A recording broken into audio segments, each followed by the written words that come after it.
going on, guys? Thanks for tuning in to another episode of the Red and Gold Standard podcast. My name is Zach Hernandez, and as always, I am joined by my co-host, Mike Andrews. Matt Llewellyn will be joining us shortly, but we did not want to keep you guys waiting any longer. Not that it's Matt's fault we are late. You know how we are here, always 5-10 minutes behind, technical difficulties. For the record, StreamYard is still giving me this poor internet signal, so I apologize if things are a bit choppy. I promise you I got good internet. I don't know what's going on with StreamYard. Now that I got that out of the way, if you're watching on YouTube, make sure you hit like and subscribe to both channels, 49ersHive and Nothing But Niners. If you're watching on X, make sure you hit like and repost the post. All of our personal handles are on the screen below if you want to follow us individually. Now that I got that out of the way, Mike, how you doing? All is well, man. Another day, another dime, but I'm here, man. Wrapped up my bowling league tonight. We came in 4th place. We didn't come in first. Won a couple of dollars because of it, and we had a good time tonight. So, I'm ready to talk about this roster, this crazy roster, and all that's going right now. Let's just have some fun here. There you go. That's awesome. So the biggest news, obviously, is the 49ers roster cutdowns. We haven't been live since the game, but the bigger news is the roster cutdowns. I see Matt is in the waiting room. Matt, are you ready to join? All Let's right. go. See, look at that. He thought he was gonna. Barely he thought he was anytime. gonna miss something, man. Look at that. I told you. Guys, I mean, it'd be fine. Gonna miss a little bit. Let's change this background. All right. How's everybody doing tonight? It was not 4th place out of 4 teams. Crazy. See, I see you over there. It was out of 24 teams. You jerk. There you go. We're good, Matt. How you doing? Hey, daddy duty kept me a little bit, but totally worth it. So That's right. All right. Well, without further ado, guys, let's get into this. I have the roster up here.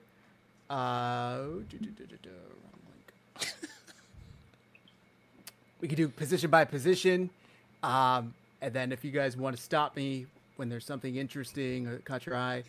Quarterbacks, 2, Brock Purdy, Mac Jones. No surprises here, I don't think. I don't think anybody thought Mordecai or Bradley were going to make this team.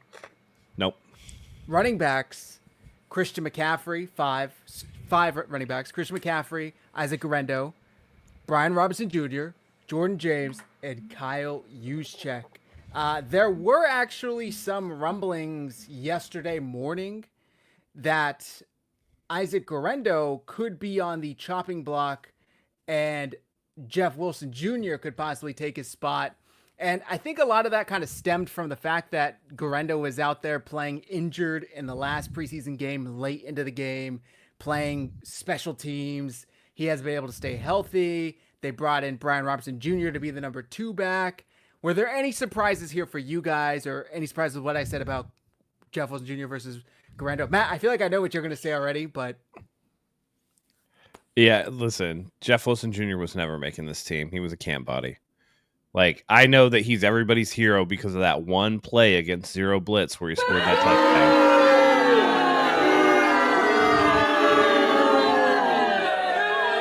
He sucks. Sorry. He's trash. So if you want to keep trash on the team, you can. But let's not act like Guerendo didn't do a really good job at the end of the season. He did. I was shocked with the amount of Guerendo hate going on the past couple of days. I thought he was a very, very good back over the last 7-8 games, aside from injuries, which are a legitimate concern. Mike, any thoughts to the running back group? Any thoughts to Guerendo possibly being on the hot seat? I think that the hate for Guerendo is more related to the acquisition of Brian Robinson Jr. plus the injuries. Like, you see the shoulder injury on the loose ball, on the kickoff, and then people noticed that he was playing special teams. I'm like, guys, it's his second year. He's going to be playing special teams. He's one of the fastest 40 times on the team. He's going to be out there gunning. You know what I mean? Like, that's what he's going to do. So I don't think we should put any extra into the fact that he's on special teams. He's going to play special teams even if he is the second back on this team. So that wasn't anything to really be worried about, if I'm being honest with you guys. I didn't have any surprises here except for Jordan James at the time, only because I didn't think that he was going to be healthy.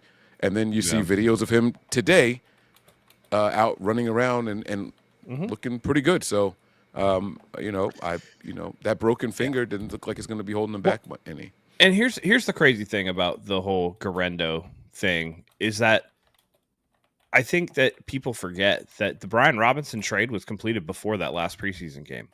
So, like, they already knew he was going to be running back 2, which makes Garendo running back 3 by proxy. So why wouldn't you use him in special teams? He's fast, right? Like, I don't understand where that disconnect is. So, like, people saying, like, oh, he's in the doghouse because of this or that. It's like, no, they traded for Brian Robinson, who's like a legit, pretty much starting caliber running back on a lot of teams. Right. But he's not going to be here because we have Christian McCaffrey. So I don't understand where that hand wringing comes from. The one that really gets me too is I see a lot of hand wringing for Corey Kiner because there was an injury settlement today he got a injury settlement or whatever it was because he was on IR.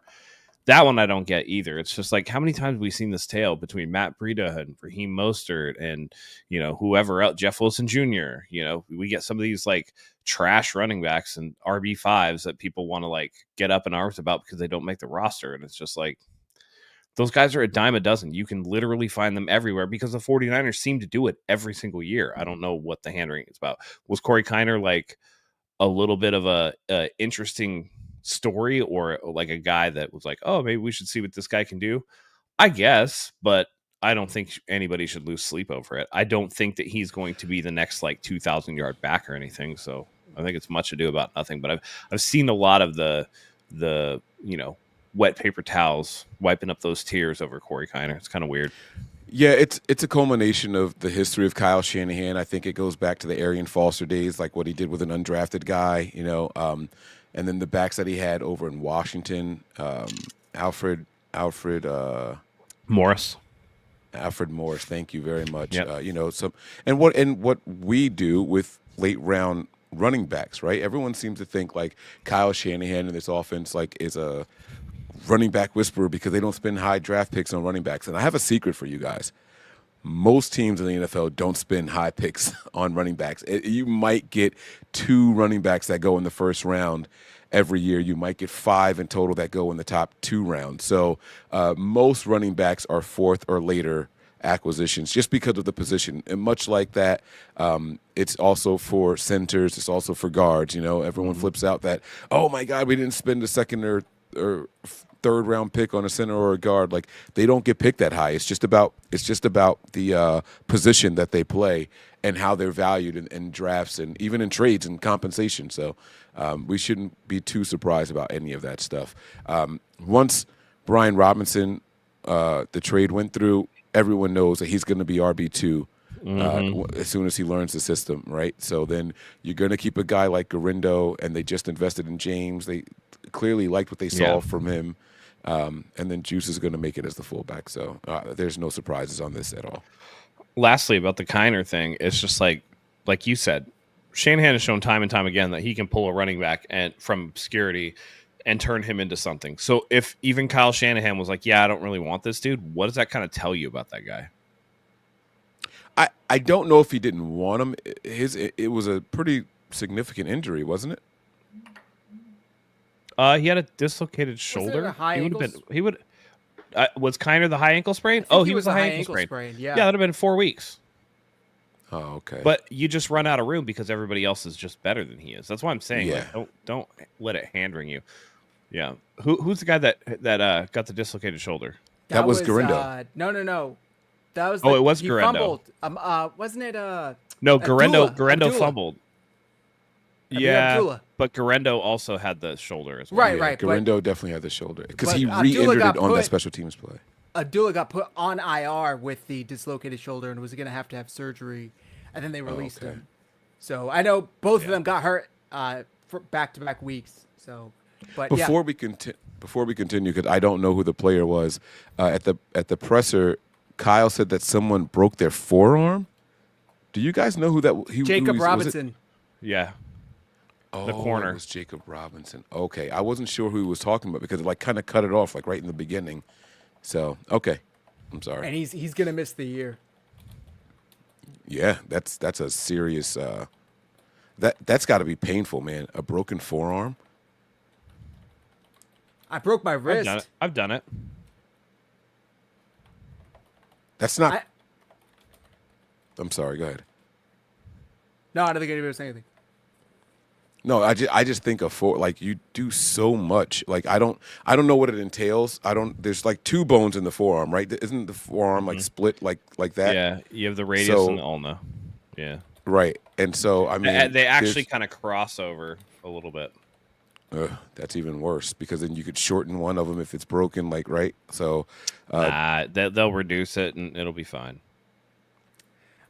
You know what I thought was interesting? Speaking of running backs, It does hurt. A lot of people were like, "Oh, they wouldn't have had to trade for Brian Robinson if they just kept Jordan Mason. Why did we trade Jordan Mason then?"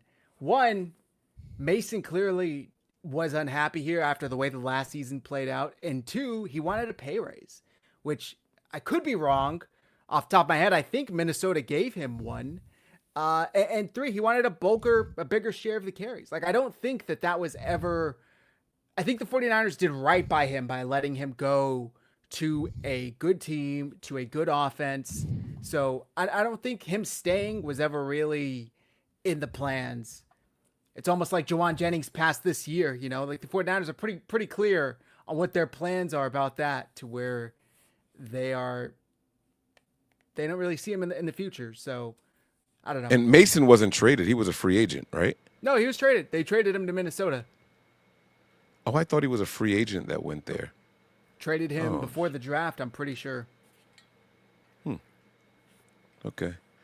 But yeah, either way, he wasn't in the future plans for this team, and rightfully so. Like, it's going to sound weird, but he earned that right. You know what I'm saying? Of every player at every position wants to be number one. So it's not about him wanting to be RB1 or anything like that. No disrespect to whoever made that comment, but it's more about like, this kid's good. He's got a lot of heart. And I'm pretty sure he wanted out since week one. I don't know if you guys remember how week one was for him. Yeah. You called it. Yeah. We had arguments on here, and you called it. So good for you, Mike. That was a good take. That has aged well. Okay. Next is. But again, what's going to happen again if Shanahan's the QB whisperer? What happens if he goes to Minnesota and he's not very good? You know what I mean? I think people just react too quickly to things, and they don't let things. They have no patience. They don't let things cook. You know what I mean? But the draft picks, so Mason basically turned into Siegel and Robinson. I mean, I think that's a fair. I'd give that up for Mason. Robinson being Brian Robinson Jr. Oh, duh. I was like, DeMarcus? Okay, because we traded that pick. Yeah. Right. So then that's definitely worth it. Right. Yeah. Right. You get Brian Robinson here. You can see what he is. You might be able to extend him. You know what I'm saying? So if you have a 1-2 punch of Brian Robinson, Christian McCaffrey and Brian Robinson for the next 2 or 3 seasons, like, you make that trade for Mason all day, every day. Yeah. And you know, the chat said it, he was an undrafted free agent. Kyle has to have some sense of like, you ungrateful son of a bitch. Like, I made you. My offense is known for turning no-name players, running backs especially, into stars. My father's offense did the same thing. You think that you're bigger than the system? Like, okay, fine. Go do it elsewhere. Go do it elsewhere. They drafted Jordan James. They already had Christian McCaffrey. They drafted Guerrero last year. And now they get Brian Robinson, who, like Matt said, is a bona fide starting receiver for like 28 teams in the NFL. Starting running back, excuse me. And he's still on his rookie deal. He's on the last year of his rookie deal. And on top of that, the Commanders are paying a good portion of his salary this year. Like, that's a very, very good setup for the 49ers. Very happy. And they also have now 2 players that have survived being shot. So I don't think any other team even has one. So I'll take those odds. Something else to bond over in the locker room, right? Yeah. And I hung fat. I saw that comment. I don't think anything about Mason was him acting like a baby. Nothing.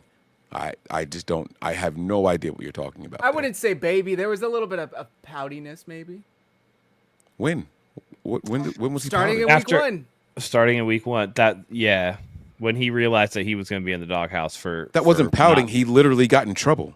Well, it was like a weird. But then why did he want to leave then?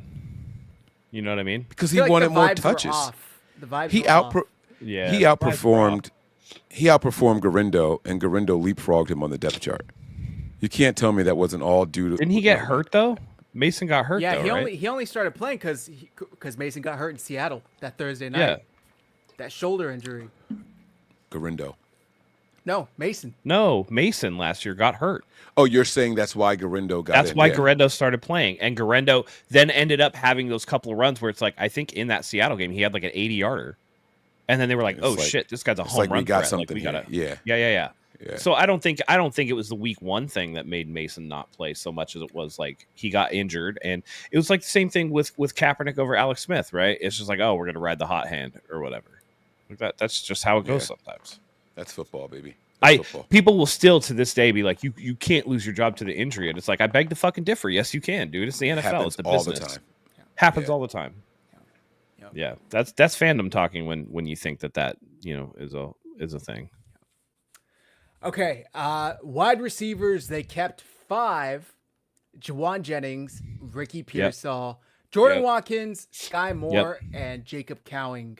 And Brandon Ayuk is on the physically unable to perform list. And DeMarcus Robinson, his suspension came down, thankfully, yesterday, right before 1 p.m. He is on the suspended list. Any surprises here? Well, we should amend, too, because Jacob Cowing is now on IR. Right. Today was they have placed signed on IR. Marquez Valdez-Scantling. And are rumored to have interest in Kendrick Bourne. Russell Gage is on the 53 as well. Right.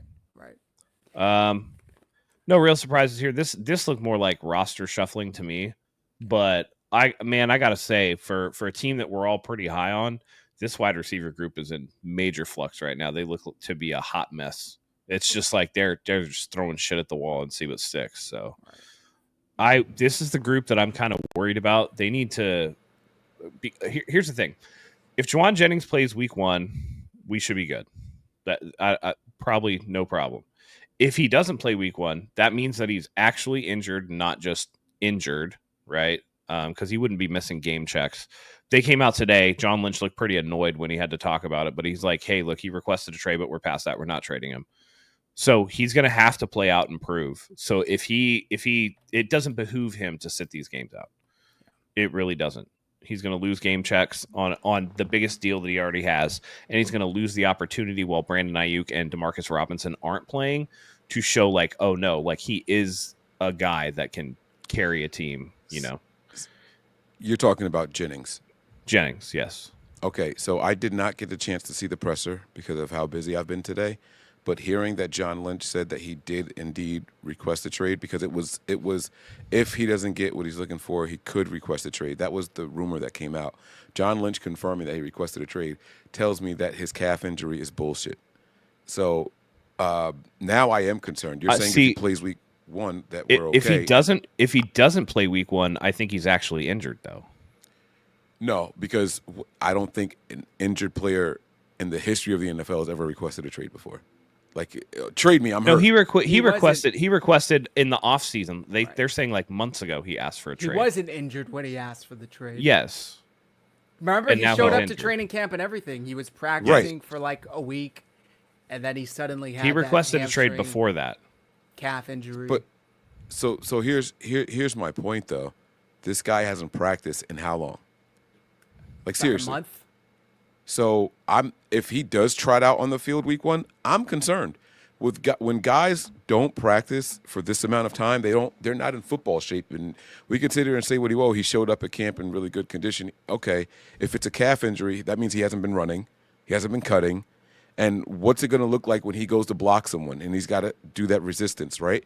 I'm concerned if he does play week 1. I'd be more comfortable if he was actually out week 1 or used sparingly, right? Like he shouldn't be on the field that often in week 1. I have this concern for a couple of guys that are on this roster, if I'm being honest with you guys. Some big names, too. Juwan Jennings probably being the 3rd biggest name on my list of most concerning people who are going to play week 1.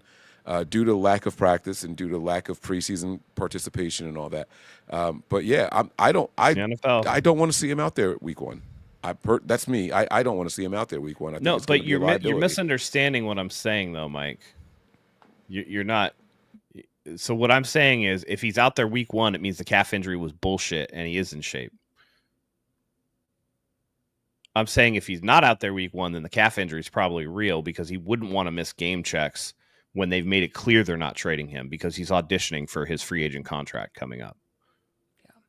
Does that make sense? So I so that's one of two ways. I couldn't care less honestly, I couldn't care less if he jogs out there week one and his calf explodes. Like, I'm not concerned with that because he hasn't been practicing. That's the nature of the NFL. If it's gonna happen, it's gonna happen. If it doesn't happen, it doesn't happen. But like going like, oh, we should put him on a snap count because he might get injured is the best way to get a dude injured. Like, if he's ready to go, then he's ready to go when you throw his ass out there. You know what I mean? That's just the way that it goes. Tim Kawakami, and I'm going to pull up his tweet here, did some good work into looking into his contract. I mean, it's not like it was sensitive information, but he just made a great point here that Jennings has $4.1 million in reachable incentive plus game bonuses in this year's contract. What if the 49ers raise it to $9 million? I'm sure they don't want to, but I know that's much less than what he's aiming for. This is prior to the cutdowns, right? But if he misses week one and gets put on IR at some point or whatever it is, a lot of his contract that they gave him last offseason was incentive based. He earned, John Lynch said today, $3.5 million of his earnings last year were purely incentive based. Like, for a dude that's holding out for more money, or I guess air quotes holding out, because is it an injury? Is it not? He's not there, whatever the reason. So he's going to lose a lot more money than he stands to gain, at least in the short term. Now, would the 49ers give it to him back in a reworked contract? I think their opinion and attitude towards the situation was very clear today in their press conference. John Lynch, like Matt said, seemed annoyed, seemed over it, said, they're not giving him shit. No, he is very clearly not in their long-term plans. Make of that what you will, whether that's a bad or a good decision. They feel like we've already extended you. We are not going to put ourselves out any further and give you more money. This is how we feel. Now, if you go out and ball again this year and the rest of our receivers suck, then maybe next year we'll come back to the table and negotiate with you. But I really don't think that they're in a position to want to give him more money. I thought they would have, to be honest with you. I thought that they would have paid him by now. I thought they would have at least upped his pay to, 12, 13 million, 14 million. But they clearly have no intention of doing so. I think they know what we know, Zach, is that last week or last year was his peak, and he's never going to produce like that again because it took a perfect storm for him to do so. Literally everybody on offense had to get injured. Right. Like, it took Debo getting pneumonia and not being the same for the year or whatever, and Ayuk is out, and then, Pearsall is shot, so he can't even start the year. Right. And then Christian McCaffrey's out for, basically every game. And so when you're running out there, when you're running out, I think even George Kittle missed a game or two. Mm-hmm. Trent Williams injured. It's just like, okay, so everybody's injured. You're clearly the only guy that's been in the offense, in the scheme for any discernible amount of time. You're running out there with guys like Chris Conley, right? Like, of course you're going to be productive. Right. It's not like he's a complete scrub. Like, he does have talent, but like in any normal circumstance, he's wide receiver 3 at best on just about every NFL roster. There, you cannot show me an NFL roster where he would be wide receiver 1. Right. Like, if he's your wide receiver 1, you're not a playoff team. His days are numbered here in San Francisco. It's that simple. 100%. And it ends this season. 100%. And by the way, some team in free agency will overpay for him because that's just the nature. I mean, look at the contract that Kendrick Bourne got when he left for New England. They're going to get something like that. And San Francisco's like, hey, we're perfectly fine if Jennings leaves and then we get like a 4th round comp for him. Like, cool, we'll take it. I still feel like he ends up in like Carolina or something like that. But I saw the comment from Aaron saying that John said he got his incentive money last year. I did see that today. I think there's still a mix of money. Like, it's like per season. I could be wrong. That was my interpretation of it, that last year, a lot of last year's pay was incentive based. And it's the same this year. No, Zach, you're right. Most people that can accumulate yards and touchdowns and all that, whether it be running backs, tight ends, or wide receivers, have incentives worked into their contract, right? And I guarantee you they put that in there thinking he wasn't going to reach it. If you end up being the 49ers' number one wide receiver, here's an extra $1.5 million. And lo and behold, like Matt said, it took everything to go in favor for you to achieve that. Like, yeah, so you're going to earn that extra $3.5 million. But that, so what happens is you see that money rolling in, you step back and you look at your stats and you're like, hey, I deserve more money than what I'm going to be playing for in my final year of my contract. Pay me. I said it a long time ago. I'll say it again. I'm not mad at him and his agent for asking for more, putting the threat out there. If you guys don't pay me, I want to trade. I'm not even mad at the hold in. I think he played all of his cards right to make the Niners make a decision, but you got the decision now. And I honestly think you've had the decision since preseason week 1. He should have had his ass out there practicing and not still saying that he's got a calf injury. So the last 2 weeks, every time Kyle has spoken about him, he says, I expect him to be out there week 1. That tells me that the team doesn't even think that this is a serious calf injury. So, you take it for what it's worth. I mean, the writing has been on the wall. Everyone seems to be able to see it except Drew Rosenhaus and Juwan Jennings. Agreed. I think Rosenhaus is a huge part of the problem. It's just he overhypes his clients or whatever, and it ends up costing them money.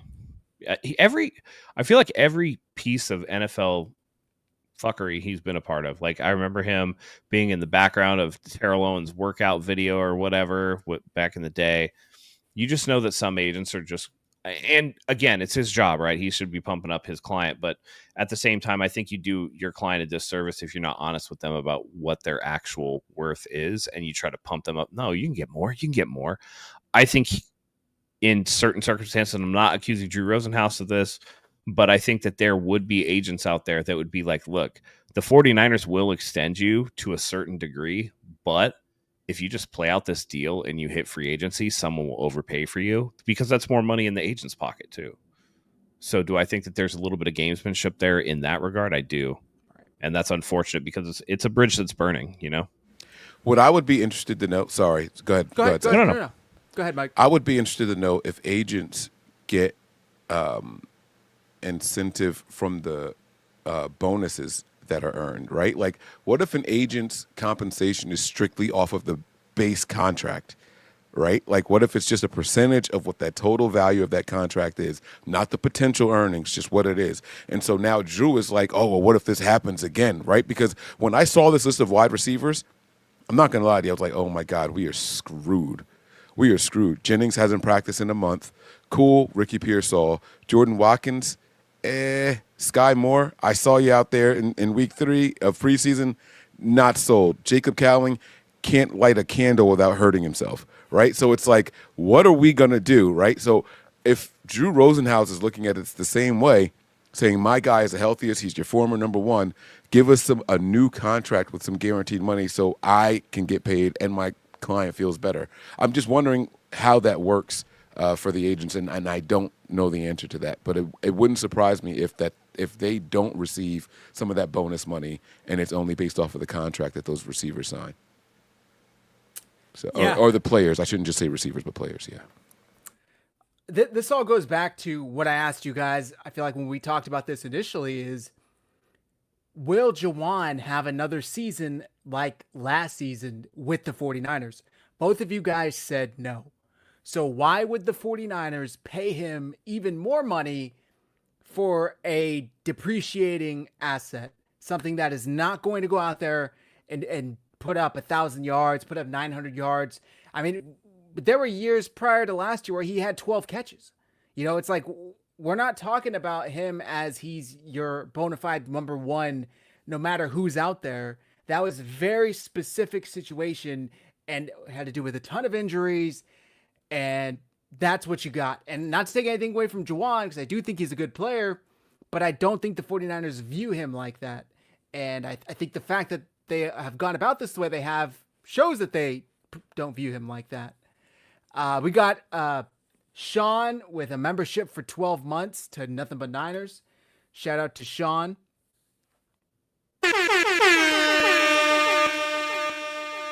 He says, "You see Kyle get mad at Grant, laugh my butt off.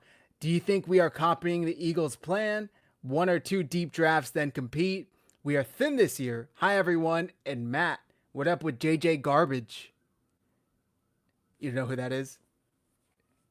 Who we talking about? JJ Garbage. JJ Yeah, who we talking about? McCarthy? JJ Garbage. I don't even know who that is. McCarthy, baby? Michigan? I don't know how you say JJ McCarthy's garbage. He I don't- played in I one don't know. preseason game.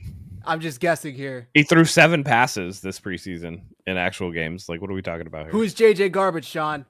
No. I think they would love to copy the Eagles' plan. I think 30-win teams. Oh, Jawan. Oh, Juwan Jennings.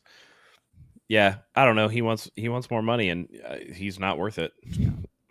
That's funny. He's finding out, like, oh, you know, because I'm sure he was under the impression with the example that Debo set, right? Like, if you just kind of hold out and you know, do your thing, they'll pay you, and that's not the case here because he's not worth it.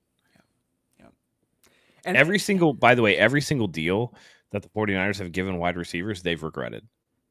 Like, you can't tell me they don't regret the BA deal. They obviously regretted the Debo deal because he's not here anymore.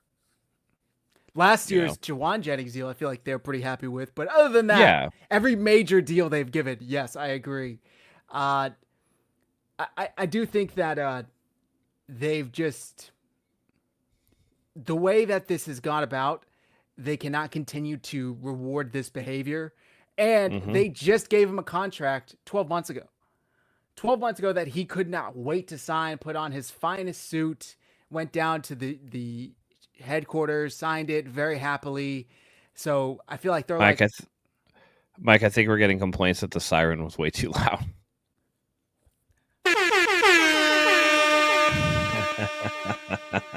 Wake it up out there, ladies and gentlemen. Huh? We live, baby. Let's go. Come on now.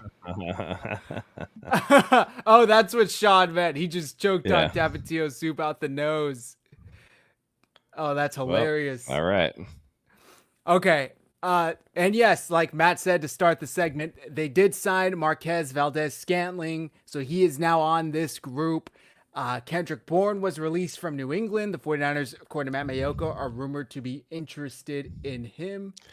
I would definitely go and kick the tires on Kendrick Bourne, because otherwise we get to wait with bated breath to see Marquez Valdez-Scantling drop some passes.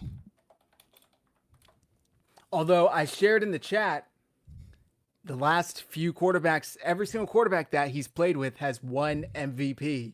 Either regular not because of him MVP or Super Bowl MVP. Not because of him. It doesn't matter if it's because of him. It's just a fact. Or maybe it is because of him. Voters have mercy. Like, damn, you had to throw to Scantling? Like, dude, this Fair guy's enough. better than we thought. Fair you got enough, Scantling fair 300 yards. Mr. Drop Never mind. You got some feedback on your mic, Matt. Oh, Mike. no. All right, hold on. I saw a comment, and I'm forgetting who said it, but it cracked me up because they were like, Sky Moore and Valdez-Scantling, unfortunately they were just with quarterbacks that aren't that good and can't get them the ball. Like, yeah, they're coming from, fucking Josh Allen and Patrick Mahomes and, all these quarterbacks is like, yeah, no, they're going to be much better here. Sure. All right. Well, I will say this. Oh, all right. Okay, here we go. Here comes some Patrick Mahomes hate. That guy is not a good passer this last season. I don't care what anybody says. He's been bad like last 3. Right. Yeah, I didn't want to go that far because he's won a Super Bowl in that time, right? So, like, who am I to call a guy bad that just won a Super Bowl? But, like, dude, if it wasn't Jalen for Hurts just won one. He outplayed him again in a Super Bowl. Well, like, not let's trying to be funny real at though. all. He won 2 Super Bowls in a row, but they were bookended by him getting absolutely the brakes beat off of him in Super Bowls. Right. He's got Tampa beat him 31-9, and then losses. I didn't even watch this last one, but I heard it was really bad. Yeah. 2 of the worst Super Bowl losses in NFL history he has to stomach and shoulder for forever. So everybody's calling him like, oh, he's the greatest of all time, and I think, man, it's going to cause some controversy, but I don't give a fuck. I'm an OG, so this is the same debate as Michael Jordan, LeBron James, right? Like, Michael Jordan's the king, man. Like, he was a ruthless killer, whatever else, Michael Jordan wasn't getting punked in no finals, right? But Mahomes twice got punked in finals. Brady's losses were at least close when he lost the Super Bowl. Brady wasn't getting blown out in the Super Bowl. They lost. Like, I mean, you talk about the David Tyree catch. You know what I mean? Like, one of the most, like, what the fuck was that? But again, like LeBron, you know, I think it's a little more hype than it is substance. So, ever since people are like, let's run Tampa 2 and not let Mahomes beat us over the top, he's actually had worse and worse seasons as we've gone along. He's been very mediocre. He's regressing as the time goes mediocre. on. Their wins, their losses, their margin of victory. You ever see those, like, this team is probably going to be good next year because of their losses, of their 12 losses. Like, of their 12 losses, 10 of them were by 3 or less points. That's how their wins were. Like, right. You know what I'm saying? They were 10-0 in one-score games or something like that. Yes, like, some crazy shit. So black magic. You know, out of sight, out of mind. You know what I'm saying? They went in the off last blocked kicks or something like that at time as time expired. Unreal shit. In the last 4 regular seasons, Patrick Mahomes has 50 interceptions. Right. Insane. That's a lot. Did you guys hear somebody knocking at the front door? It's that sink. Let it in. Let that sink in. Yes. Yeah. Ever since Tyreek left, his deep ball stats are completely garbage. And Tyreek's just so fast. He can adjust to a ball anywhere on the field, basically. So he doesn't have that anymore. Okay. And that's why they continue to draft the fastest wide receiver in every single draft, no matter how good they were in college. That's why. So, all right, we're off them. All right, back to the tight ends. All right, tight ends. 49ers kept 3. No surprises. George Kittle, Luke Farrell, and Jake Tonjes. No surprises here. No surprises. Braden Willis was released. He is signed to the practice squad. Nothing to report here. Offensive line, they went very heavy with 10 and still no swing tackle, by the way. Trent Williams. Oh no, buddy. It's Austin Pleasance.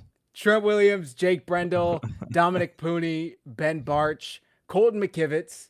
That's probably your starting 5 right there, by the way. Spencer Burford, Connor Colby, Austin Pleasance, Matt Hennessy, and Drew Moss. Is there one name that's not on there that sticks out to you guys the most? It's one that sticks out to me. Zakelj. Nick Zakelj. That's not a surprise to me. He's ass. They've invested 3 years in coaching and taught his ass English for all I know. Like, they put a lot of time and effort into this dude. And he's still that's ass. Why they made sure to bring it. That's why they made sure to bring him back. I will say this though, Matt Hennessy. As much as I wanted him to come in and like be competitive for that center position, watching him snap shotgun snaps was like driving me crazy. Far to the right, far to the left, like a little high, like it was low. You got to grab it. Like, thank God that these quarterbacks like have good hand-eye coordination. Those tennis ball drills that I hated seeing quarterbacks do, where they like just catching tennis balls. I see why they do it now. It's for guys like Matt Hennessy snapping the ball at center. Like it was absolutely terrible, man. That almost safety that we had happened in that game, like that was because he snapped the ball like it was going far. It was far right of the quarterback, and it's like, dude, thank God Mordecai was in there. Like it was just bad. I don't know, man. But I do like some of the depth that we kept. It was really, really good for me to see Connor Colby and Drew Moss make the roster. Those are guys who improved a little bit throughout the, you know what I mean, throughout the duration of the games, I should say. And so I like that the Niners are finally saying, hey, we invested in some of these centers and guards late in the draft. Let's keep them around a little bit longer, because some of the guys that they let go of went on to other teams and earned some starts with those other teams. The Panthers had one of our linemen that we let go of that had started 6 games for him and all. And it's like, damn, like if we had just held on to him, could they have produced anything for us? And instead, they let him go just a little bit too early, depending on the veterans. You know, they were more dependent on the veterans. So I'm happy to see that they decided to invest in some youth and then keep that youth around. And Zakelj is still here on the practice squad. So, you know, they didn't technically And get rid of him. still ass.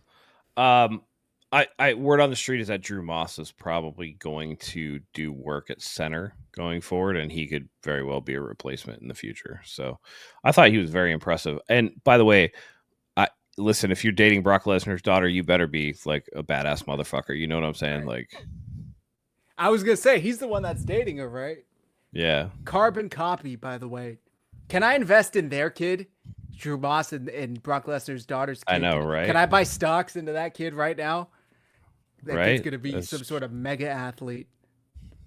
Very happy Connor he's- Colby made the roster, by the way. He's going to be in Yep. the UFC like Hokit, right? Right, Never right. mind. Let me let that go because that's another topic for another time. Yeah. Yes, I'm happy Drew Moss and Connor Colby both made the roster. Connor Colby could mess around and be a starting lineman for the 49ers within the next month. Like he looked good. He looked very good. Didn't give up any pressures or sacks this preseason. So I'm excited with his development. He's got the look. He's definitely got the look. Okay. Defensive line. They also went heavy here with 11. Nick Bosa, Michael Williams, Bryce Huff, Alfred Collins, CJ West, Jordan Elliott, Kalia Davis, Sam Okuwanu, Robert Beal Jr., Evan Anderson, and Yatur Gross-Matos, who was magically able to clear a physical and get signed to the active roster yesterday after not being able to do anything for months. And Evan Anderson was released today to make room for Marquez Valdez-Scantling. So, I'm sorry, for Jordan Jefferson. Was that the guy that they claimed off of waivers? Yeah, Jefferson, yeah. From Jacksonville. So Evan Anderson was released to make room for Jordan Jefferson, a nose tackle from Jacksonville that they claimed. Any surprises here that did make it or didn't make it? No, I think the rookies are going to have to do a lot of heavy lifting, but I think we all expected that. The top end of it looks pretty stock, and some of those guys down below from Jordan Elliott all the way down to YGM, they're guys who have been here a couple seasons. So I'm not too surprised about this. I guess that surprise would be the total number between the trenches. There's 21 players at those two positions, which seems like a lot. So the big surprise, I think, to fans, myself too, because I thought he played very well, was Sebastian Valdez. Didn't make it, but he was brought back onto the practice squad. A lot of fans, I think, I'm gonna count that in our points. Okay, that to me is a fringe roster player that people are getting hung up on. I thought he played better than Beal, but Beal gives you the special teams aspect, which I also understand. Right. He was playing a lot of special team snaps this preseason. And also they weren't playing like good players either. Let's be real. Like Valdez was getting a lot of his work against fellow trash. You know what I mean? But then you'd want to see the other players do well as well. It's not like they all did well. Sure. I got a little pushback, man. Trent Sherfield is the master of, so, and I'm using him as an example because I think we highlighted him in our last show. Like, this is the guy that goes crazy in every preseason because he's out there in the third and fourth quarters a lot, right? And you're an NFL veteran. There's also offensive linemen in that same position that are NFL veterans and trying to hang on to rosters, and they, so I don't want to diminish what we saw Valdez, Sebastian Valdez doing, right? I don't want to completely diminish it. Now I will say that when he flashed hard, right? But then some of the things that he was bad on, like, oof, man, like you got dog walked on that play. Like you got to, anchor better or something like that. But, can't that's carry a what double team. Right. Yeah. So, but you get better with time with those things. Like, how long has this guy been in the league? Where did he come from? Like, what's his experience? So I'm not completely upset by it at all. And I was that's happy why, to see by that the they way, did he goes at on the least bring him practice back. squad. Yeah. Right. Exactly. Yeah. Like, so your flashes show signs of inconsistency. That also shows signs of lack of reps. right? So maybe we can get more. Let's keep you around on the practice squad, and now we can focus on you a little bit more now that you're part of our 70-man roster as opposed to a 90-man roster, right? We can focus on you a little bit more, and you can hone some of those skills. So good for him, man. I think he's going to do well on the scout team when he has to emulate some of these edge rushers that we're going to be going up against. So I liked him making it back. I was a little surprised at YGM making the 53. I thought maybe they would have announced today that he went on some sort of IR or PUP or something like that yesterday, but they didn't, and he made it. And I think it was Zach that just mentioned that. So yeah, and they said that they're aiming to have him ready for week 1. Yeah. So good. Kudos to him. We got the Evan Anderson swap out. I feel like Evan Anderson is going to latch on somewhere. Not that he was really good or anything like that. He's just got a name and a body for the defensive line. And I think that if you can sharpen his skills, he'll pay dividends at some point. It might not be this year. He might be a 2 or 3 year project, but he might need 2 or 3 more years. But if he gets in the system and locks in, I think he might be able to pay some dividends. So I wasn't mad at him making the initial 53. But there was a post about Jefferson saying that he was with the Jaguars last year, and Ethan Waugh was part of that team that scouted him and they brought him in, and now Ethan Waugh is back with the Niners, so that's kind of the link that that allowed him to be on the radar. It was like, hey, look at our roster, who can we improve on that was recently let go of? And then it's like, hey, I knew this guy, he plays really hard, good motor, let's bring him in and let go of whoever you have at the bottom of your defensive line depth. I think it was Jeff Deeney of PFF. He said that last year he had a total of a 68 point something PFF grade, which he said would have been the 49ers' second highest rated defensive lineman behind Nick Bosa last year. So, I mean, was it great? No, but it was better than basically anything the 49ers had last year. And it's not usually something you could pick up off waivers. So I'm happy with that. There is one guy on this list that I think if you would have blocked his name and number off, a lot of fans would have said, who is this and why did he make the list? And I might catch some shit for this, but that's Alfred Collins. I do not think he played well at all this preseason. Did he get better? Yes. But he was rough to watch, man. He was getting dog walked. Wait, you're surprised he made it? No. I'm saying if 49ers fans, if you took away his name and number, they would think like, who the hell is this player that made the roster? Because he did not look good. Of course he's going to make it. He's a second round pick. But he did not play that well at all and did not look great in practice by all reports either. But he's raw. Yes, raw. But what I saw from Alfred Collins in the 3 preseason games is that he's a fast learner, right? And he hustles. Yes, well, he does have that motor. He has a Justin Smith-like motor where he's just going to keep running towards the play. He might not even get there, but he plays to the whistle every time, right? So that's something that you can't teach. You either have that or you don't, right? I can't tell you how many times I saw Solomon Thomas just fucking standing around. He was a first-round pick, right? But aside from that, let me not hate on anyone. More with Alfred Collins, you could see the gradual improvement from him. Now, the bar was low.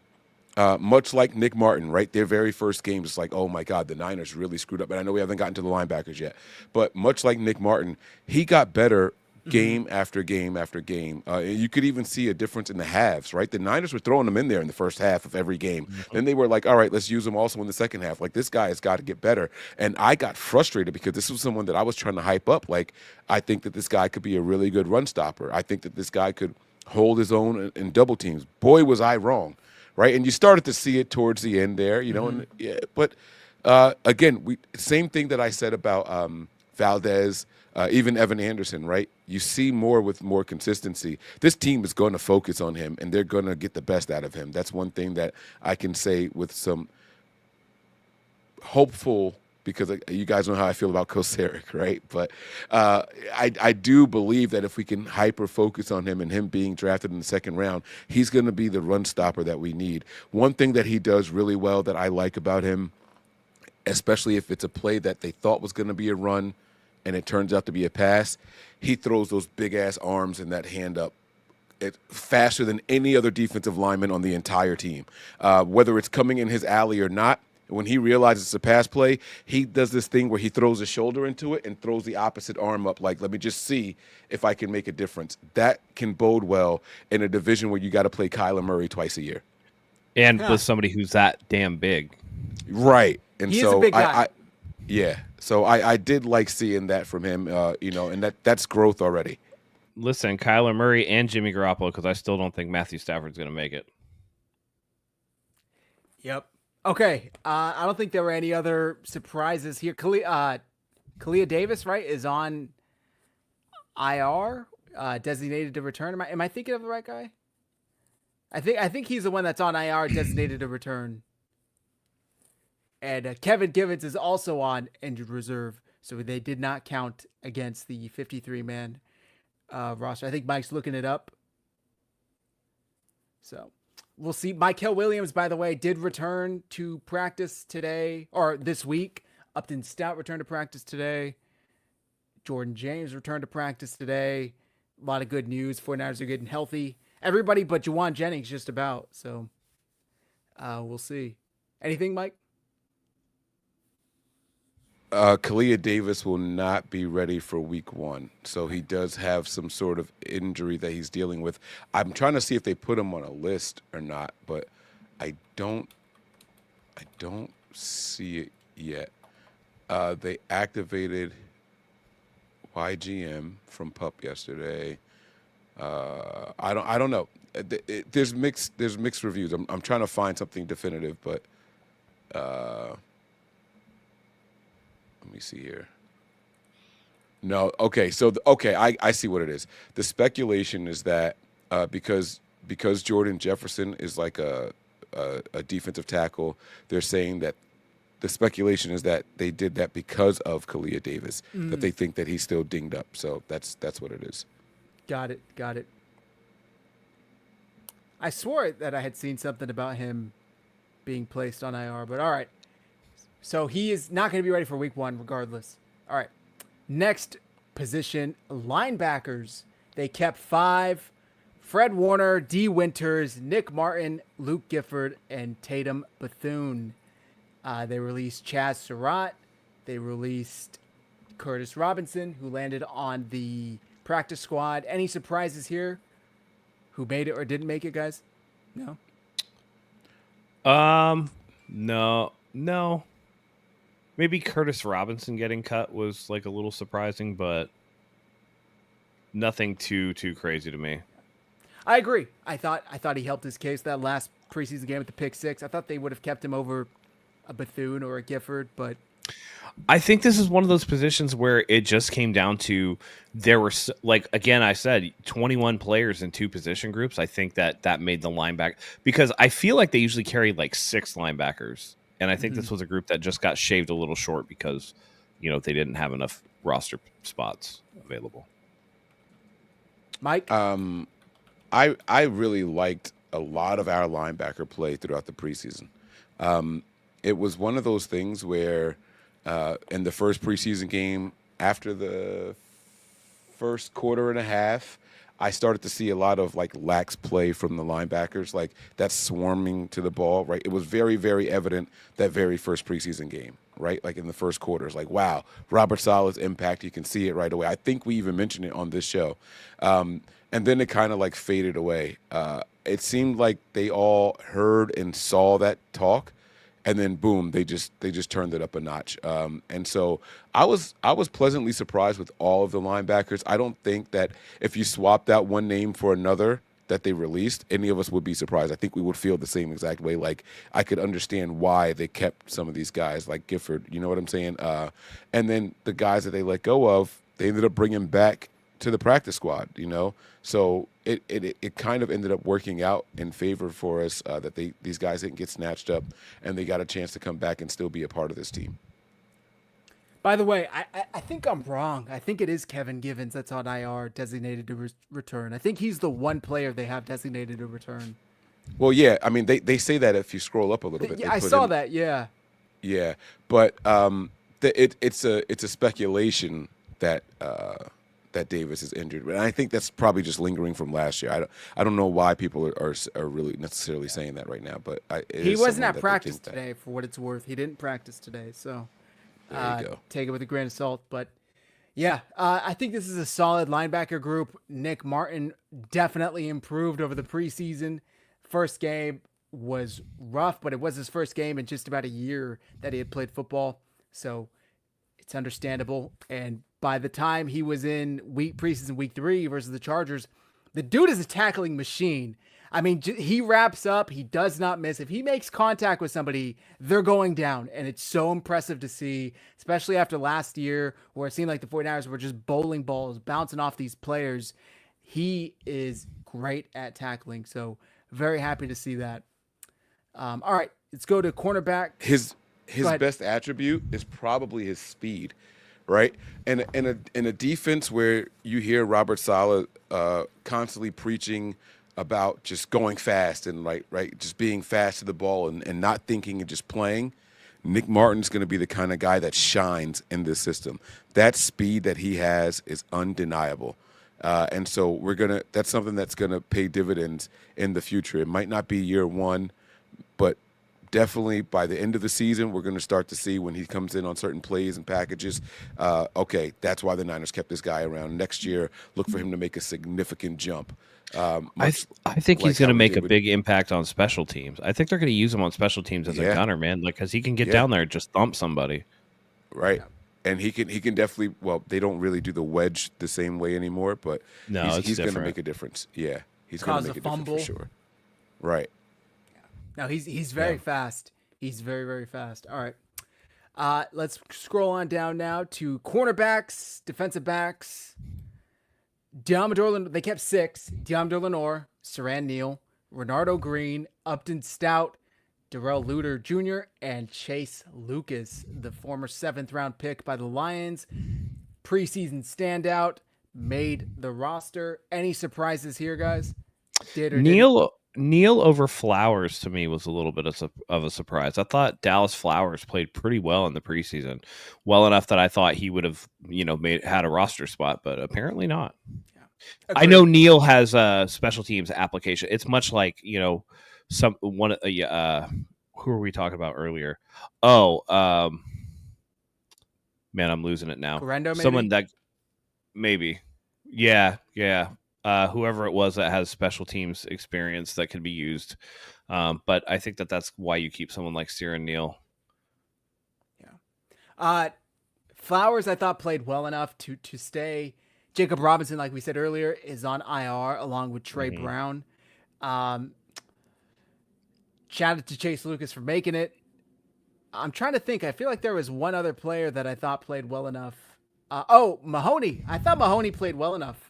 But apparently not. He did not make the cut. I don't even think he made the practice squad. So, Mike, any thoughts on this group? No, I was pretty happy with this. Saran Neal was the question mark, but I mean, I'm looking at it from a DB's perspective and not what he brings on special teams. So I do like that. Yeah. He was able to make it, and it's going to be clear what his role is. My question to you guys, I asked this to Tony. I asked this to Tony the other day. I'm going to ask this to you guys.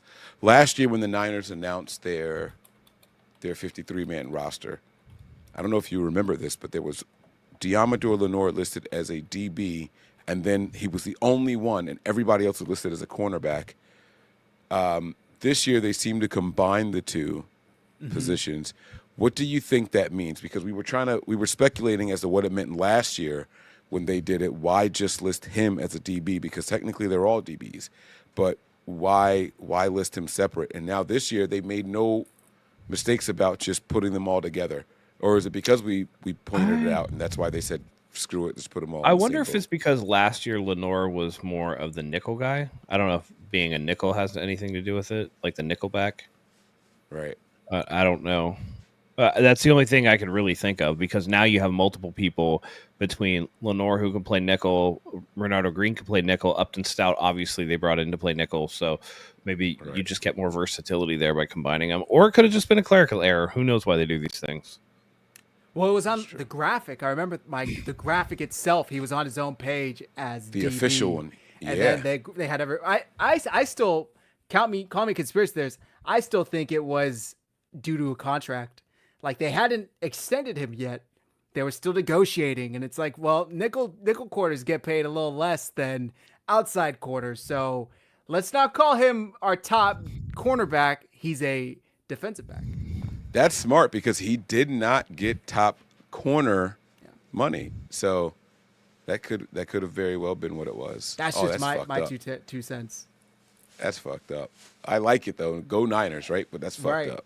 Like I like it from the team aspect, but because of how much I like Diamondou Lenore, I don't like it. But and at that time, Charvarius Ward made the roster also. So you're not the top DB going into the season, right? He earned that throughout the course of the season. So it's interesting.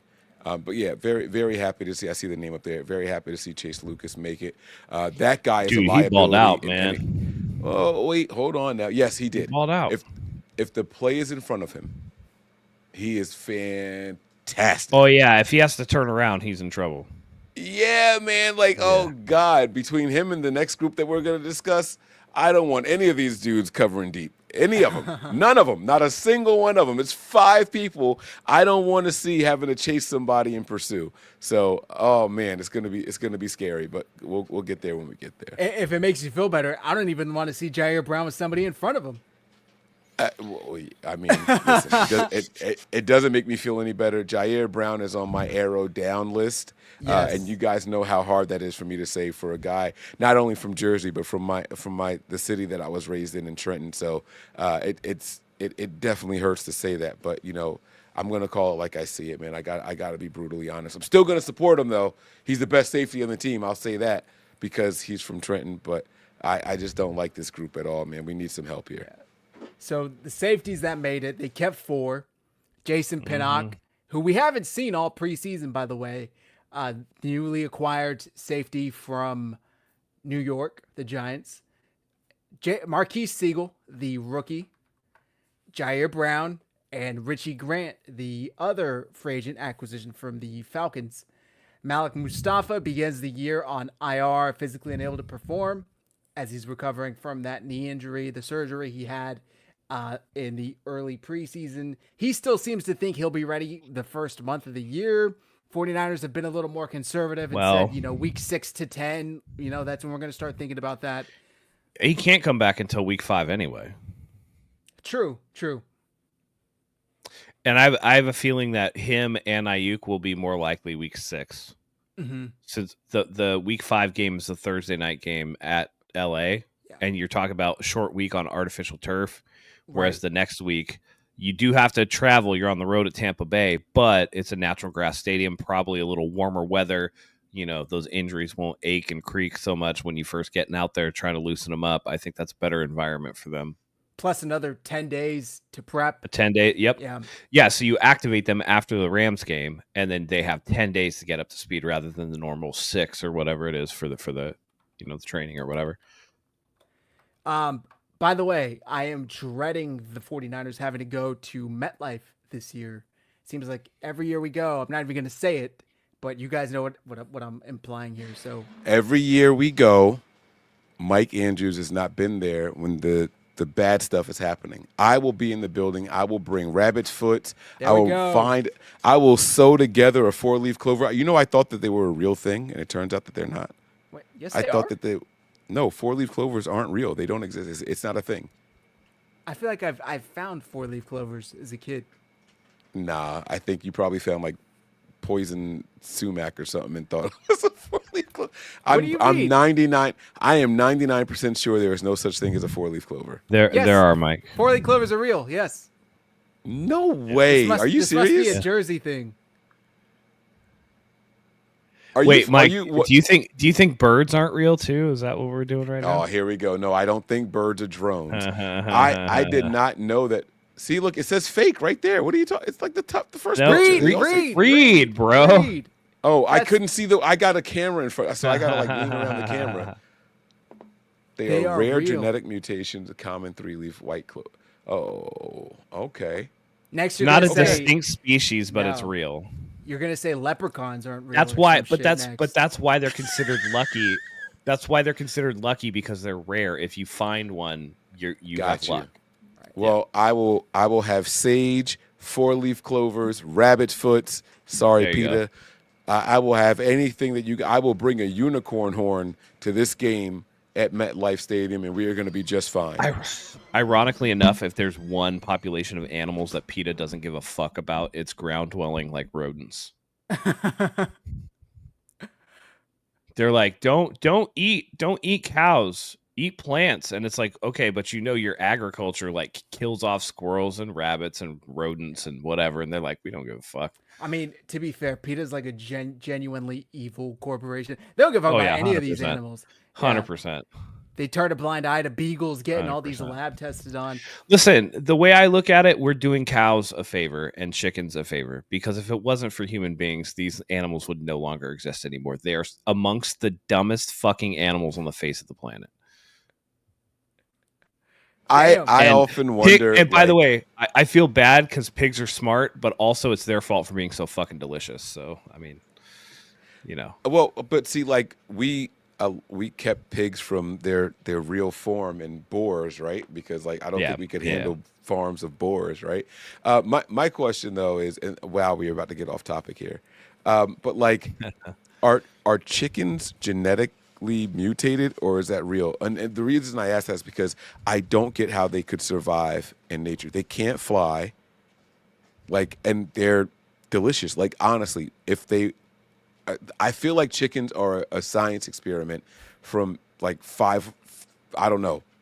I don't know. I just don't get it.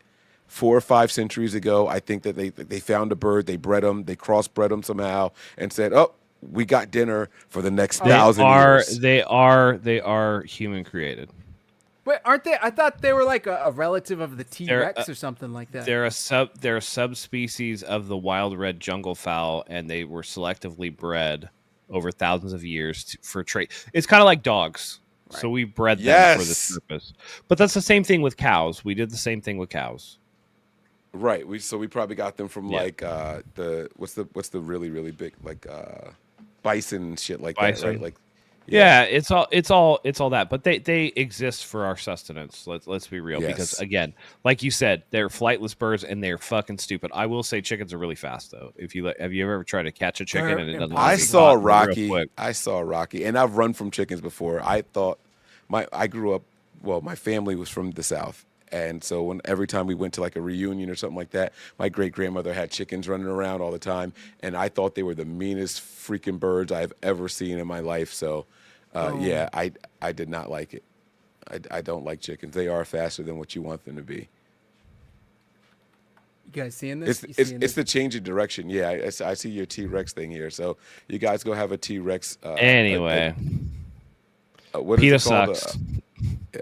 Yes. End of the day, PETA sucks. PETA sucks. Let me pull this back up. Yeah, Ian Sharp, you're absolutely right. Koalas aren't really stupid; they're just high all the time because they're actually vicious. If they're not fucked up all the time. Wait, eucalyptus gets you high? Eucalyptus gets it sedates them. Yeah, it's very sedating for them. They eat eucalyptus like 24/7. Same with dolphins and like sea urchins or something like that, right? I think it's either sea urchins or I know that dolphins will like let themselves get stung by jellyfish to get fucked up too. What?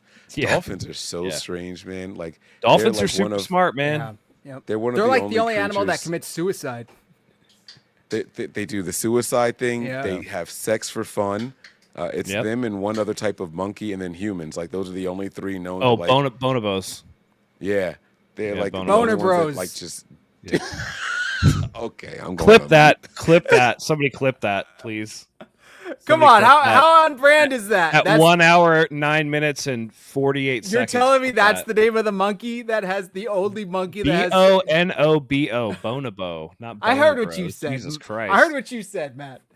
Also, Joey, shout out to my chicken killer whales salad. aren't whales, by the way. They're the largest dolphins. Killer whales are actually dolphins. Yeah. Okay. Oh, they mess with pufferfish. Thank you, Faya. That's what they. There you go. Pufferfish. There you go. Yeah, puffing on that puffer. I can't even imagine. So pufferfish is a delicacy that they'll cut up and serve, but you got to cut it like just the right way. I can't even imagine how much trial and error went into that shit. Where they were like, we can eat this, but like who was dumb enough to like keep trying to figure it out? Think about all of our food. Mushrooms. Who was the sick fuck to milk a cow? That's what I always think. Yeah. Who was the first guy I was like, you know what? I don't know. Wait. Okay, all right. We're gonna really get off the rails here, and I'm very sorry for this. But if you think about it, I don't know. What came first, tugging on an udder or tugging on yourself? Because if you tugged on yourself first and you get a milky white substance and you get that out of the cow, I mean, who was the first person to be like,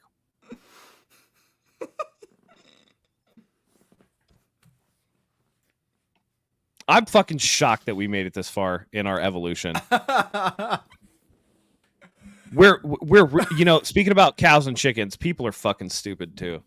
Oh my god, yeah, no, humans are, for as smart as they are, they are dumb. Christ. Like, thank God for the really smart ones, right? Like, right. Holy smokes. I always think of that Tommy Lee Jones quote from Men in Black. It's like, a person is smart, but people are dumb. People are dumb. Yes, they are.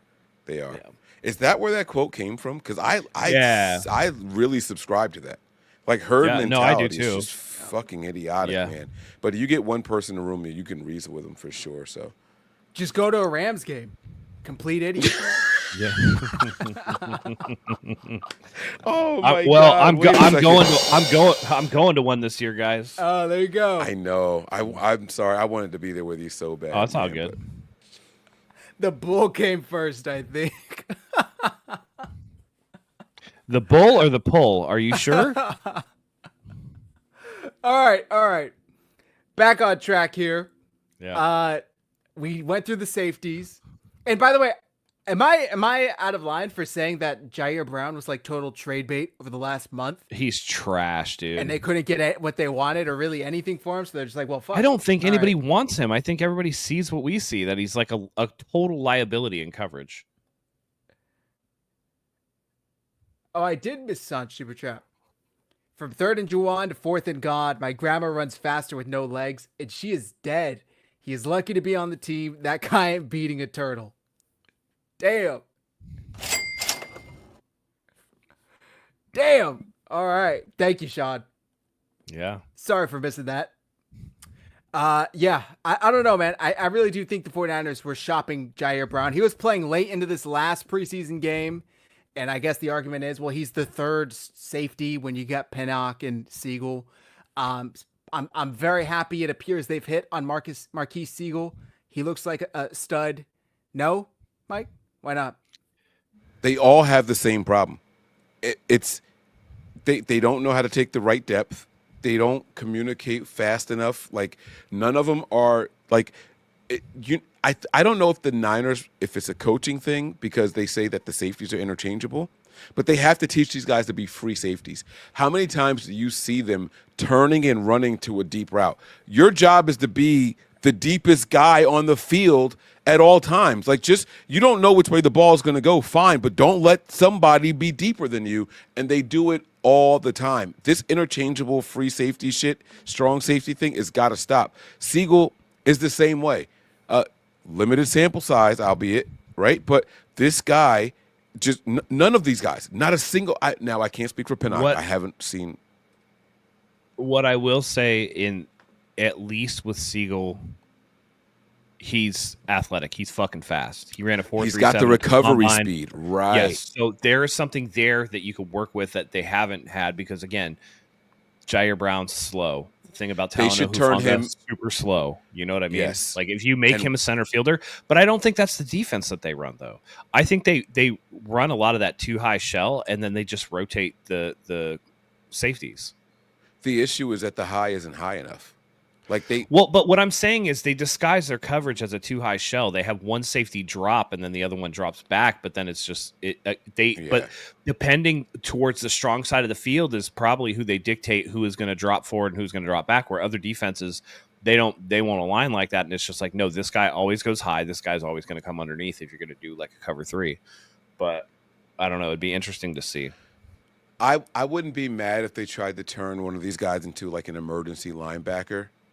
because they all play really well, like downhill. Some of them better than others, right? Like I think that's why we started to fall in love with Marquise Siegel, right? Like we really liked what he was doing there. Even Malik Mustafa, right? We were like very impressed with what he was doing downfield, like coming towards the line of scrimmage. These guys seem to be instinctive and not afraid to throw their bodies in there. So I think the Niners have an issue with the safety position in general. All these guys are interchangeable. Here's the good news about the safety position. If one of your starters get hurt, there's no significant drop off. You take it for what it's worth. If the defensive line, the linebackers and corners can do their jobs, hopefully we can mask this for a little bit more, and this will be a place that we can focus next year along with the offensive line. Offensive linemen and safeties, like that's what we need to be looking for. Super chat from Tommy Huxley. All right, Tig you guys are going way too hard on my guy Tig now. Like that's enough, all right? Tig is Like, absolute enough. trash. Can't cover a toilet. Is that Jair Brown? Yep. Yes. Yeah, yes. he's ass. That's ass. That's what he grew up in Trenton, being called Ass cheeks. All right, and the last group, gentlemen, specialists. The 49ers kept 2. You'll notice one position is not here. Kicker Jake Moody and long snapper John Weeks. They released punter Thomas Morstead to make room, but they did re-sign him today. I didn't see who the corresponding move was to bring him on. I don't know if they announced that, but a lot of people. I think were his shocked. was the cowing move, right? Oh, you're right. Yeah, Cowing was placed on IR, and they Yeah. sign. Yep, there you go. Yeah. A lot of people were shocked that Jake Moody made it. I wasn't. I think they're going to stick with him until the wheels fall off. Even They further. did. Well, they did say Kyle Shanahan did kind of insinuate that the leash is going to be pretty short on him this year, per Jennifer Lee Chan. Yep. So the whole thing. You that have Jake Joseph Moody- on deck if he's screwing up. Right. You Yeah. can't put that monkey back in the bottle once it's But- out. If you cut him, No. that you can't bring Yeah, him back. that's it. So you better be Yeah. damn sure. Yeah, Why is and the here's the monkey thing, in the Mike. I bottle? tried to tell you, man. I tried to tell you, don't let one game winner fool you into thinking that he's not the same No. mental process dude that he was, because he's absolutely the same. And to me, it's not even the miss, because he missed an extra point, right? It's not even that so much as it is, bro, kicking a ball out of bounds, and that was the one that got Boyer and Shanahan like, what the fuck, man? That's the one that really pissed him off, because that's just completely unforgivable. I think my defense of Jake Moody got confused for like admiration or like. You have a of Jake Moody Moody. jersey. That's funny. So let me. I want to like try to clear it up here. It's not that I like Jake Moody or am an advocate for him. My concern with Jake Moody Full was screen. that I just felt like we were being too harsh on him as a fan base, because it was like, oh, he made a mistake, cut him. It was literally the first mistake. Like people couldn't wait, and they were just clinging to it, and that's what my issue was. And I'm trying to tell people there is literally no perfect kicker in the NFL. There isn't one. Every kicker has kicked the ball out of bounds by mistake, and it's an illegal procedure.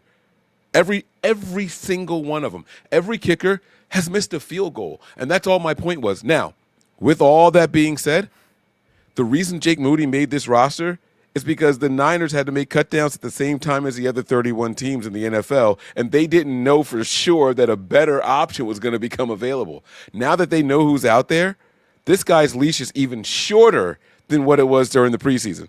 It's that much shorter now that they have all the prospects to look at for the. I think there were 4 teams that had 2 kickers that they were running out there in the preseason and cutting down. If the Niners like one of those guys more, Jake Moody could very well be done, and I wouldn't bat an eye at it.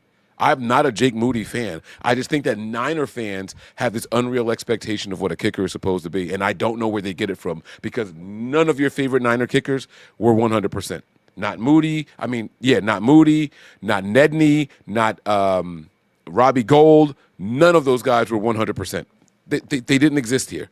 None of them. Phil Dawson, none of them were 100%. Not a single one. And I just don't know where we as Niner fans get it. Now, if you want to say, Mike, he was 70-something%, cool. I'll give you that. But you guys had that patience and made excuses for Robbie Gould when he was also 70%. And he came back the following year and kicked 85% or 86%. That's all I'm saying. I just felt like we were being way more harsh and critical of this individual than what we should have been. I've never seen this kind of hate for a kicker. When I was the one I put that kind of hate out to the whole universe when Robbie Gould held out. I was the one saying, fuck him, look, I told you guys he was trash, look, he missed. Now that everyone else is doing it to one guy, I don't like that you guys are treating him that way. So I guess I'm a hypocrite. I'll own it. I'm a hypocrite. Yeah.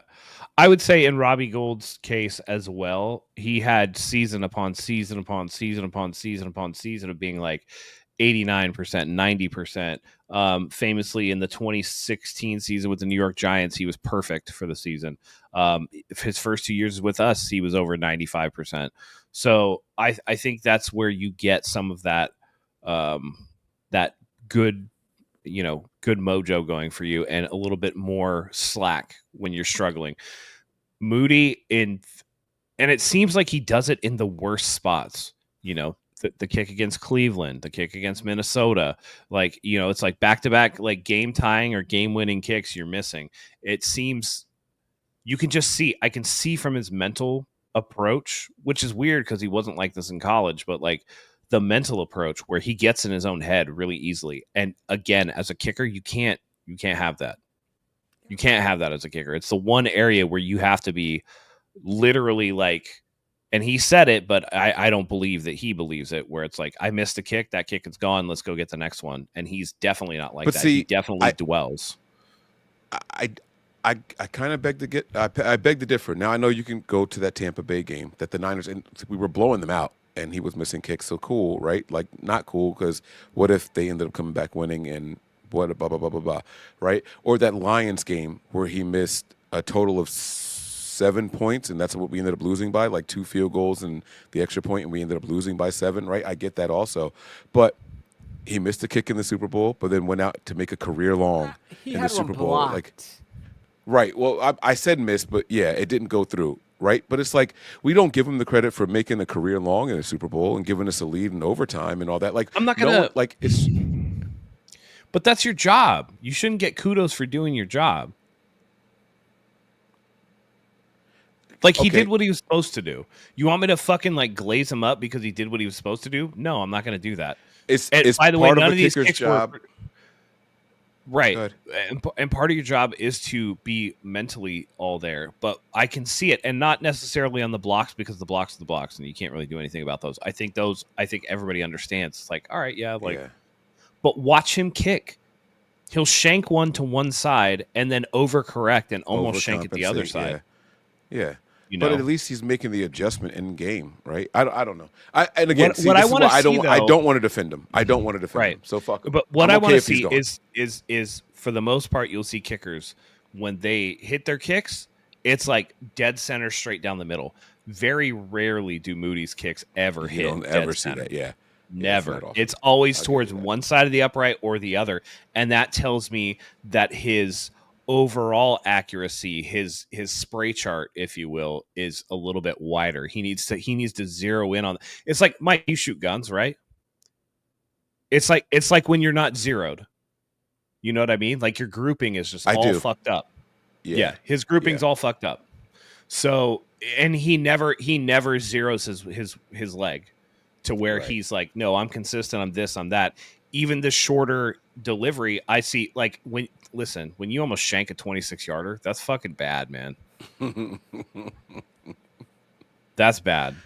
He's a really good directional kicker, except for on that one kickoff kick. Right. So, and again, it's like, okay, it's like when we're getting to a point where it's like, well, except for the Tampa Bay game, well, and except for this game, well, and except for that game too. And you see what I'm saying? He's not building week after week, season after season of consistent. He's just so inconsistent.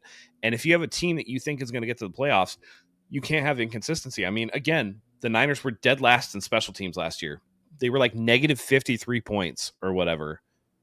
They were 53 points underwater based off of special teams, like contribution or whatever that stat was.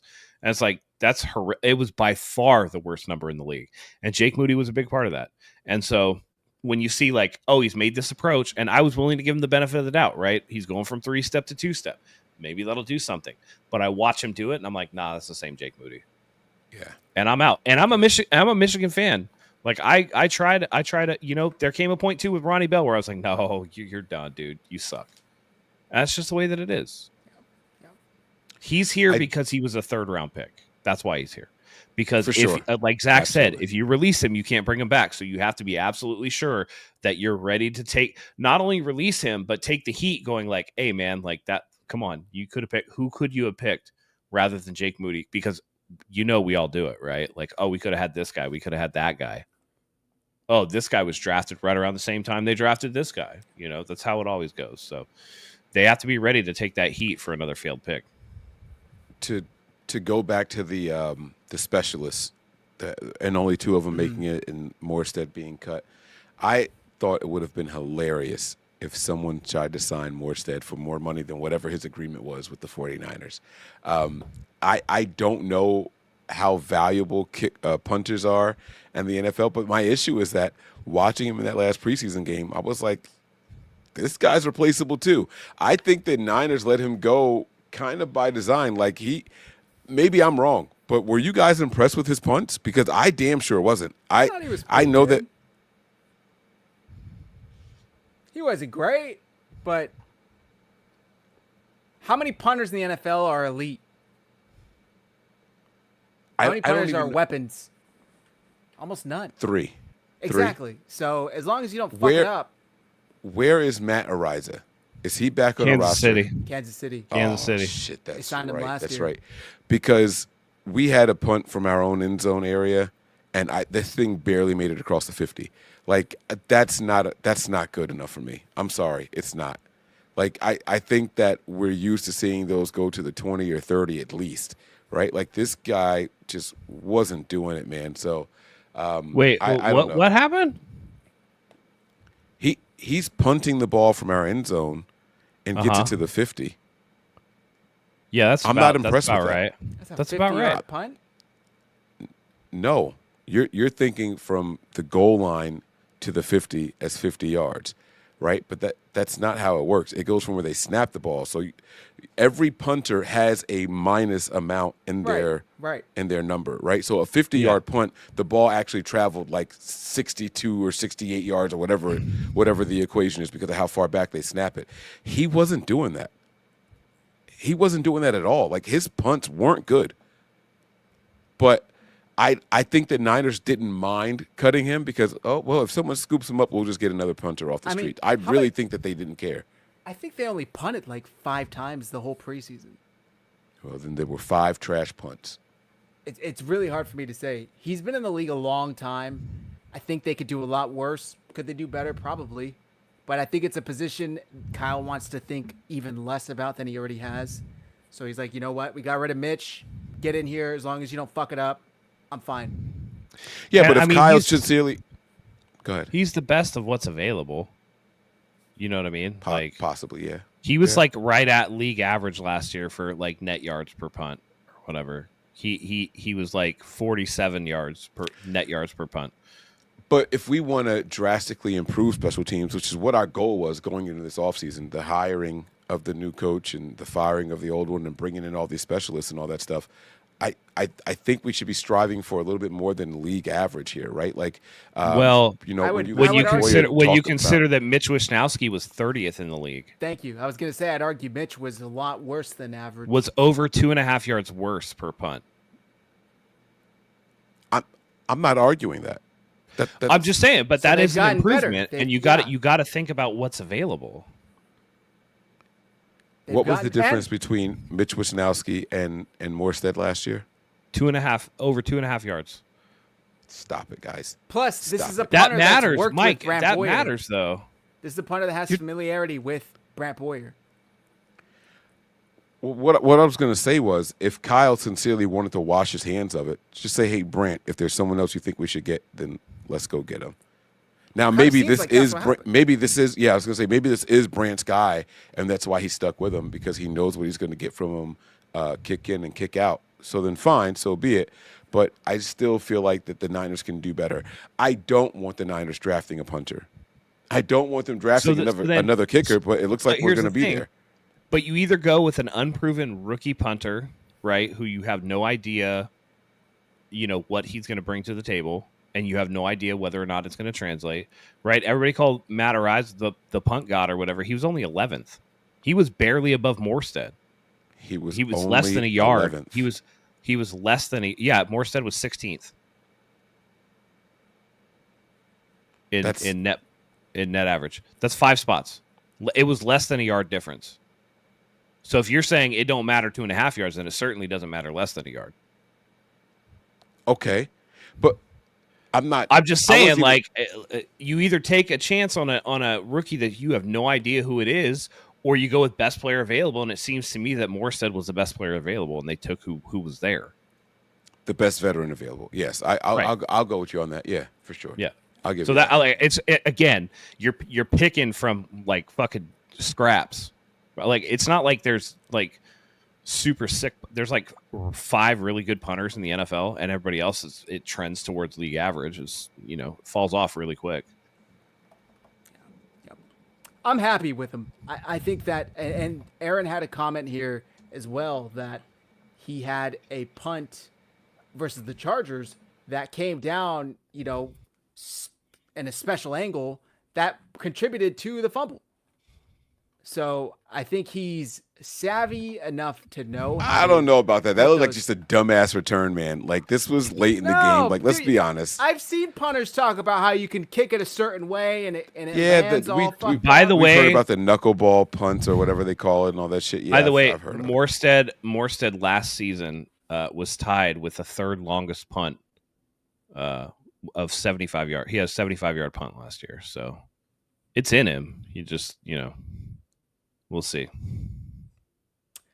All right. On that note, let's wrap up, fellas. I smell dinner is ready for me, waiting. Mike, I'm sure the folks already know. Please let them know where to find premium 49ers content now that the season is here. Yes, sir, man. You guys come on down to patreon.com/NB9ERS. We are going to be doing the games every week. We are going to be having bonus content, bonus episodes. You guys get to see my car confessions where I bite my tongue a lot on these shows, but I sit in traffic. I have an hour-plus drive to work every morning, and I let you guys have it. Pause. I sit in there and I tell you guys exactly how I feel. No interruptions. I don't have to tiptoe around topics or anything like that. I give it to you guys real raw and uncut. So make sure you guys head on over to patreon.com/NB9ERS. It's a lot of fun over there. So please make sure you guys subscribe over there. And for those of you who are watching live right now from the Nothing But Niners channel, please make sure you guys come and show some love to my guys over at 49ersHive. You see the name right down there underneath Zach. Oh, wrong side. It's over there underneath Zach, 49ersHive on YouTube. Make sure you guys subscribe over there as well. Shout out to the new viewers. Thank you. Make sure you guys like, subscribe, both channels. Really appreciate it. And without further ado, Matt, do us a solid. Yeah, man. I expect there to be a ton more roster shakeup before we even get to the season. But, ladies and gentlemen, next week, we're all excited to bring you our first game preview. The 49ers will travel to Seattle to play the Seattle Seahawks to open up the 2025 NFL season, and we are going to bring that to you, that game preview.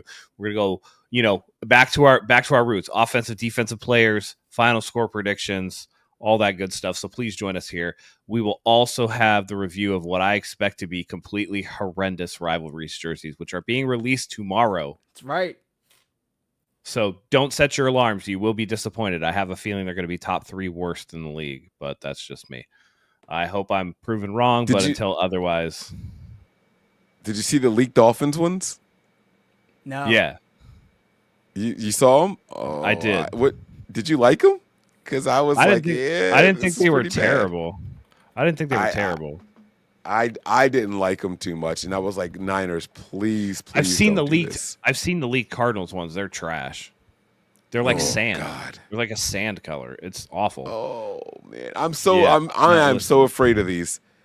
Listen, if they're one game a year, if they're I think they're going to be black with like, as long as they're not the flat. I don't mind the saloon font. My fear is that the word on the street is that it says faithful somewhere on it. And if it does, that's an automatic L in my book. Like, fucking stop putting the stupid stuff on it. Faithful to what? I'm not faithful to you. Like, I have a life, man. I'm faithful to my wife. That's what I'm faithful to. You're a fucking football team. Like, stop putting that shit on there, But we'll see. We'll see. So we'll bring that to you. But All right. I'm just hoping for something. I'm kind of hoping for something other than a gold helmet. I'd like to see like a matte black helmet or like a or even a matte red one. Cool. Yeah, like a matte scarlet would be sick. Yeah. And by the way, can we? I know people hate the 90s uniforms, but one aspect I liked them. But one aspect that I really liked about them, the red face masks. Like, why do we have gray face masks? That shit is trash. Yeah. It's trash. Yeah. Give us red face masks. Like, it works better. So we'll see tomorrow. I'm sure they'll come out really, really early. I'm sure everybody's excited for it. So we'll see. Okay. I'm not mad at the faithful. I'm mad at the faithful to the Bay because I don't live in the Bay and we don't play in. Never mind. All right, go ahead, Matt. Sorry. Yeah. Anyways, so join us next week, everybody. For Mike, for Zach, for myself, we love having you here. We couldn't do this without you. Get ready for week 1. And with that being said, until next time, go Niners.